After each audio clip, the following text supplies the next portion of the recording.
Hello Couch Detectives, it's Caroline Mitchell here. Welcome to a new little series of mine called Short, Sharp Shockers, where I share some of the interesting cases that I found on the internet. So this week we're going to be talking about the dangers of catfishing, where people pretend to be other people online. After hearing these stories, you might just be careful about who you're talking to. So our first case is about Janelle Potter, a 31-year-old woman from a small mountain city in Tennessee. Janelle was a shut-in, monitored by her strict parents and rarely left the house. She lived behind shuttered windows in their Tennessee home, and her life was social media. She'd been unwell as a child, and her parents liked to keep her where they could see her, and they suffered from ill health too. So Janelle really became embroiled in Facebook. Janelle wasn't allowed to smoke, drink, party. She was a virgin. She'd never had any serious relationships. Her Facebook was monitored by her parents, and they tracked every word she said, every movement she made, and every phone call on their phone. They were God-fearing and gun-loving parents and carried guns everywhere they went, even gardening. As a result of her upbringing, Janelle just lived a life on Facebook. She made up fake profiles where she could be whoever she wanted to be. She could live her dream life without restrictions, as long as her parents didn't find out.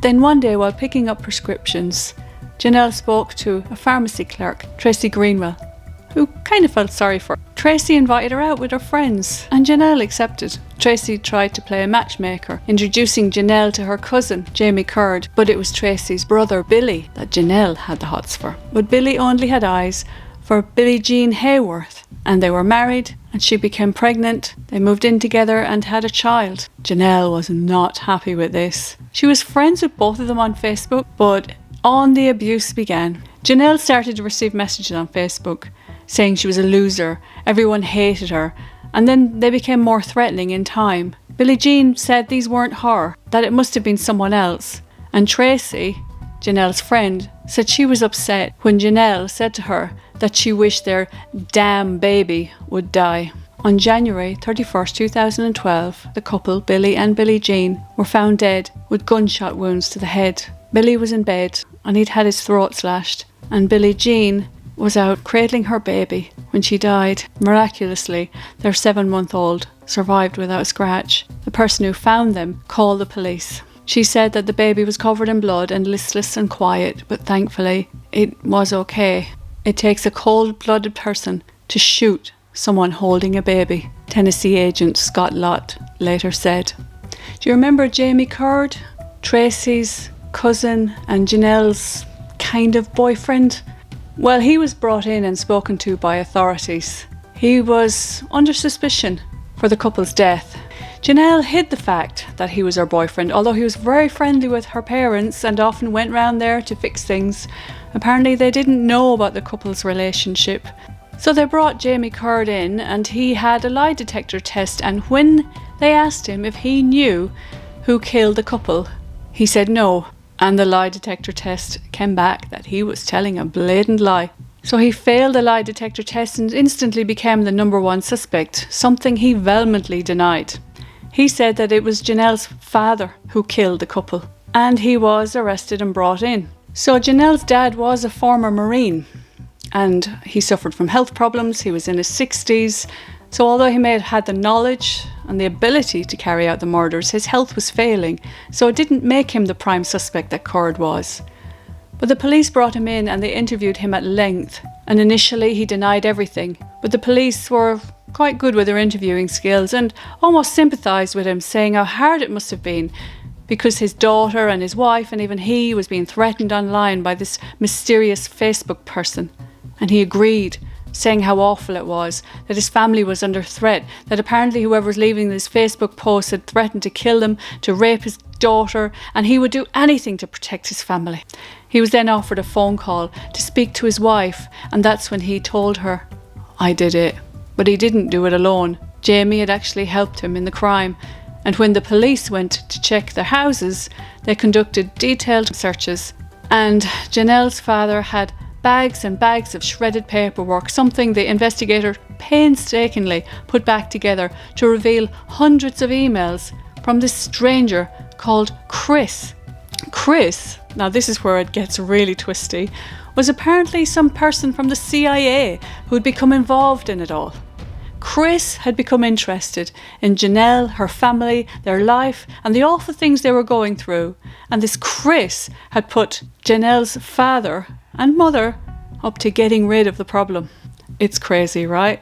But as they delved deeper on their computers, things took another twist. The emails Chris had sent came from Janelle's IP address. Janelle had been catfishing her parents all along, and her parents believed every single word, and they were all complicit in arranging the couple's death.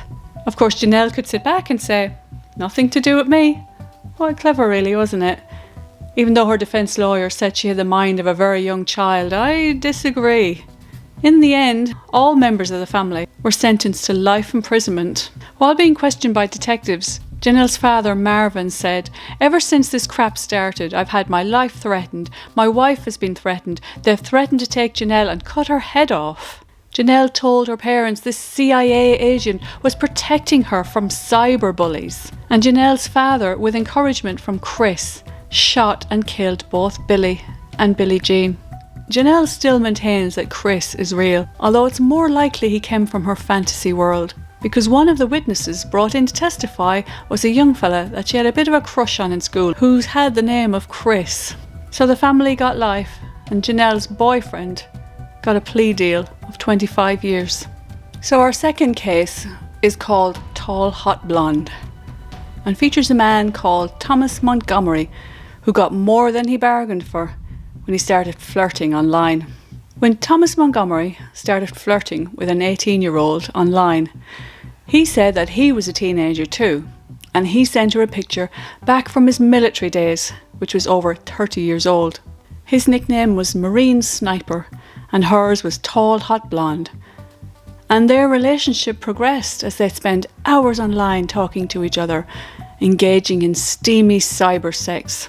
Together, the two carried on their cyber affair, but it all ended when Thomas's wife found out.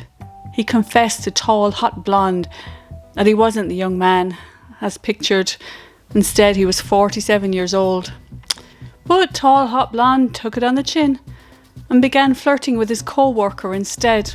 The co-worker was 22-year-old Brian Barrett, and Thomas became violently jealous. He was enraged by this, despite saying that the cyber sex made him feel a bit dirty.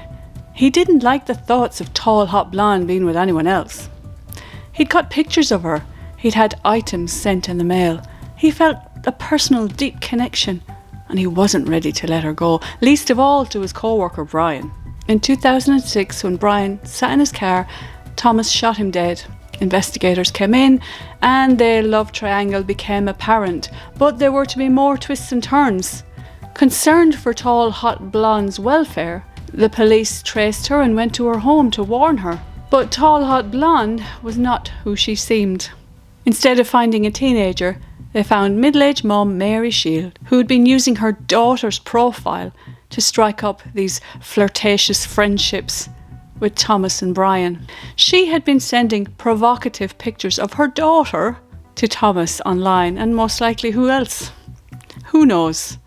She wanted to capture the feeling of her youth and wasn't afraid to use her daughter's details to find it. Yeah, Mum, way to go. Send out pictures of me to these weirdos online. That won't go wrong. Not only did she send out pictures of her daughter, explicit as she could find, she sent out her underwear as well. Can you imagine a mum going through her daughter's drawers, popping them in an envelope and sending them off to some weirdo she'd met online? Okay. Thomas is currently serving a 20-year life sentence, and Mary has not been convicted of anything, although her husband and her daughter refuse to speak to her anymore. So maybe you might want to see what your mum's up to tonight, eh? So in my last story, a woman uncovers a murder plot devised by her very own niece. Patra Williams was fed up with her 19-year-old niece's behaviour, as Marissa was being very irresponsible over the internet, who she met online, and who she brought back for sex and drug-fueled parties. So Patra decided to take things into her own hands and created a fake profile on Facebook by a man by the name of Top Dog Ellis, and friended her niece online. So the two began to talk regularly. Her niece said that she hated her aunt and she was fed up of her controlling behaviour. She said she wanted to get out of Alabama, and she hated her aunt so much that she just wanted to get rid of her. Things took a darker turn when the niece revealed that she wanted Trey to kidnap and kill her aunt's fiancé, and even the family dog. Patra dialed 911 immediately, calling the police in to investigate. Although this didn't end in murder, thankfully, it became too close for comfort. Marissa was arrested for solicitation to murder, and she escaped during her probation, so she's now at large. I'll be locking those doors of our Petra. Thank you so much for tuning in. I hope you enjoyed these short, sharp shockers. If you'd like to be notified of more of them, please do subscribe and ring the bell. And don't worry, these tales may be scary, but they're highly unlikely to happen to you. So sleep well tonight. Bye bye.